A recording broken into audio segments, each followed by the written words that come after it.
सभी बच्चों को सुप्रभात। आज हम विज्ञान के भौतिक विज्ञान के अंतर्गत अध्याय 7 में जो हमारा है विद्युत धारा का ऊष्मीय प्रभाव, इससे आधारित आज हम लोग उसका हमारा टॉपिक है पहला वैद्युत ऊर्जा।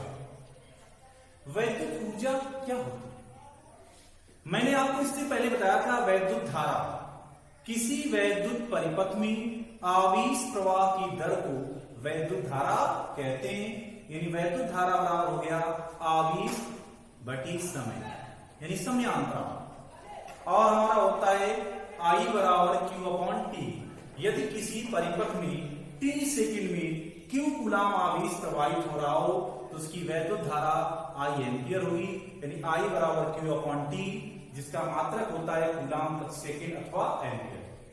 आज हम लोग बात करेंगे वैद्युत ऊर्जा क्या होती है। जब किसी चालक में आवेश प्रवाहित होता है तो वहां पर कुछ ना कुछ कार्य किया जाता है, यानी ऊर्जा व्यय होती है, उसे हम वैद्युत ऊर्जा कहते हैं। आप लोगों ने वैद्युत विभव की परिभाषा पढ़ी थी, या कह सकते हैं विभवांतर पढ़ा था कि किसी आवेश को अनंत से किसी बिंदु तक लाने में किया गया कार्य उस बिंदु पर वैद्युत विभव कहलाता है। आपने देखा था कि W बराबर V बराबर W बटे Q पढ़ा हम लोगों ने। क्या पढ़ा? V बराबर W बटे Q वैद्युत विभव की परिभाषा थी, यानी या कह सकते हैं विभवांतर की परिभाषा थी। जब किसी आवेश को दो बिंदुओं के बीच एक बिंदु से दूसरे बिंदु तक ले जाने में हमें W जूल कार्य करना पड़ता था, तो उन बिंदुओं के बीच का जो विभवांतर होता था वो कितना होगा? V। तो यहां से अगर हम W निकालें तो W बराबर क्या होगा? VQ। अब कार्य ही हमारी क्या है? ऊर्जा। कार्य क्या है? ऊर्जा। इसी कार्य को हम वैद्युत ऊर्जा कहते हैं।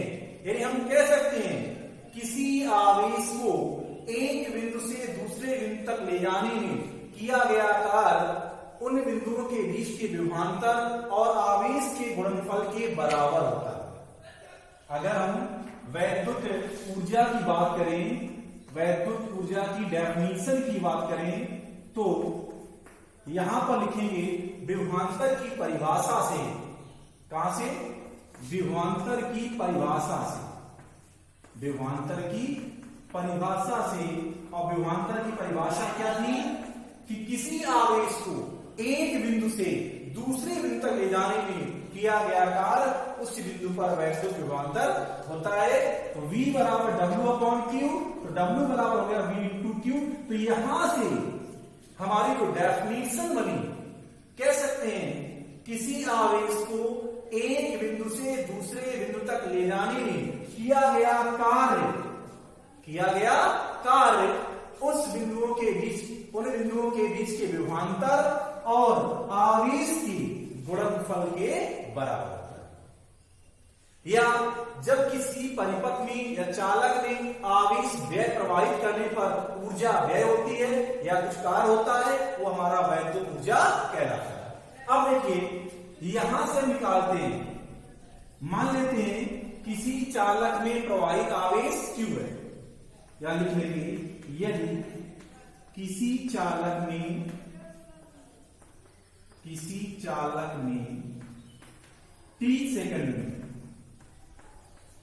T सेकंड में Q कूलाम आवेश प्रवाहित हो, Q कूलाम आवेश प्रवाहित हो,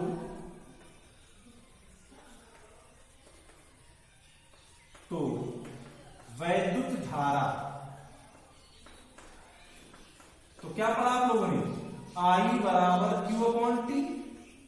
तो यहां से निकालेंगे Q बराबर क्या होगा? IT। इसको नंबर 1 देंगे, इस Q का मान 1 में रख देंगे। समीकरण 1 से, किससे? 1 से।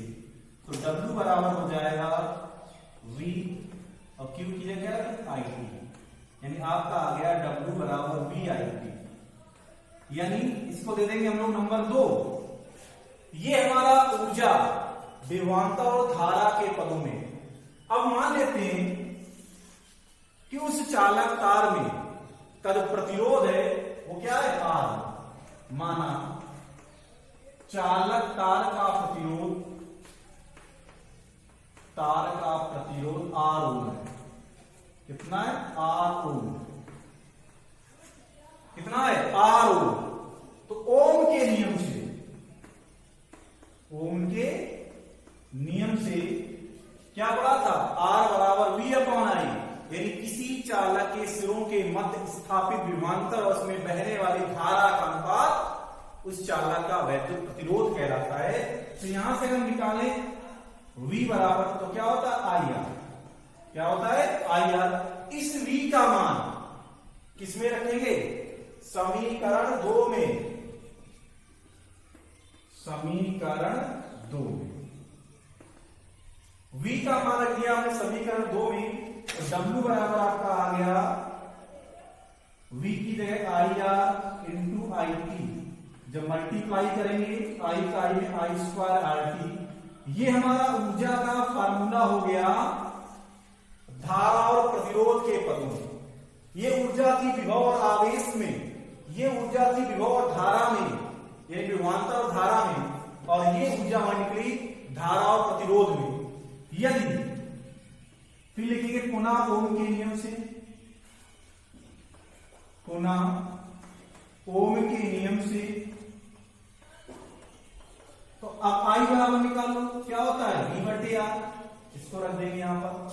तो W बराबर I की जगह रखेंगे स्क्वायर, तो V स्क्वायर बटे R स्क्वायर, RT, R से R कट गया। आपका W बराबर क्या आ गया, V स्क्वायर T बटे R। ये हमारा नंबर 4 आ गया। ये विभवांतर प्रतिरोध के पदों में, और सभी का मात्रक क्या होगा, जूल, क्योंकि ऊर्जा हमारी क्या होती है, जूल। ये हमारा आ जाएगा V। आपने क्या सीखा, आपको पता होना चाहिए वैद्युत ऊर्जा। जब किसी चालक में आवेश व्यय प्रवाहित होता है, ऊर्जा व्यय होती है, तो उसको हम वैद्युत ऊर्जा कहते हैं। विभवांतर की परिभाषा से किसी चालक के सिरों के मध्य किसी चालक में Q कूलाम आवेश प्रवाहित करने पर उस चालक के सिरों के मध्य स्थापित विभवांतर और आवेश के गुणनफल को उस चालक की वैद्युत ऊर्जा कहते हैं। I बराबर Q अपॉन T होता है, तो Q बराबर IT। मैंने Q का मान IT रख दिया, तो आपका आ गया W बराबर VIT। ये ऊर्जा हमारी निकली है विभवांतर और धारा के पदों में। ओम का मान लिया चालक तार का प्रतिरोध R ओम है, ओम के नियम से V बराबर क्या होता है, IR। इस V का मान 2 में रख दिया, तो यहाँ IR रखा, तो क्या हो गया, I का I में I स्क्वायर RT। अब हमारी ऊर्जा निकली धारा और प्रतिरोध के पदों में। इसके बाद में पुनः ओम का लगे रखा, I बराबर V अपॉन R, चेंज किया, I की वैल्यू थी, यहाँ I स्क्वायर था, तो गया V square upon R square into RT। R से R कट गया आपका, तो बचा V square T upon R। ये ऊर्जा निकली विभवांतर और प्रतिरोध के पदों में। इससे संबंधित हम सवालों को लगा सकते हैं।